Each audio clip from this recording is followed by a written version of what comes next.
काटा तुम्हारे कुत्ते नहीं?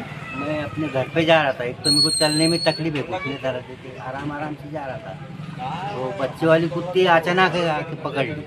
उसके बाद दूसरी एक कुत्ती आई, उसने भी पकड़ ली। 2 कुत्तियों ने काटे, 2 बच्चे वाले कुत्ते आए। तो हॉस्पिटल बताया क्या आपने?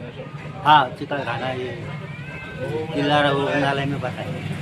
तो कौन सा टाइम था आप जब वहाँ से जा रहे थे रास्ते से? तो 3 साढ़े 3 का टाइम था दोपहर का।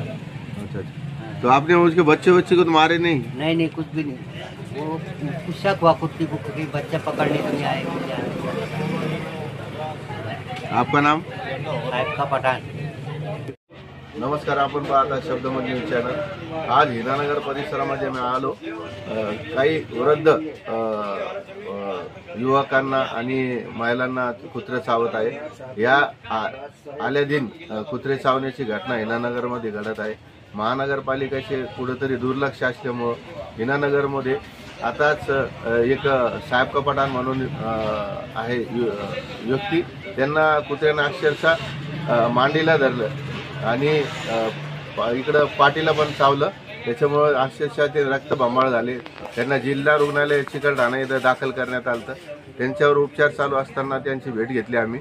ते म्हणाले की मी ते इथून जात असताना 2 कुत्र्यांनी मला चाव घेतलं आणि भर दिवसा कुत्रे युवकांना धर, शाळेच्या मुली पण शाळेत जाताना अक्षरशः भेट आहे। शाळेत जाताना त्यांना पण कुत्रे चावत आहे। आता अक्षरशः हिनानगर परिसरामध्ये कुत्र्याचा हायदोस वाढल्यामुळे आता पुढची भूमिका महानगरपालिका काय घेते याच्यामुळे आपण सर्वच लक्ष त्यांच्याकडे असणार। अधिकाऱ्यांसोबत पण फोनवर चर्चा झालेली आहे।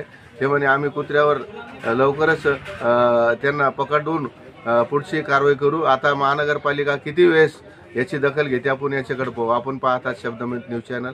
धन्यवाद।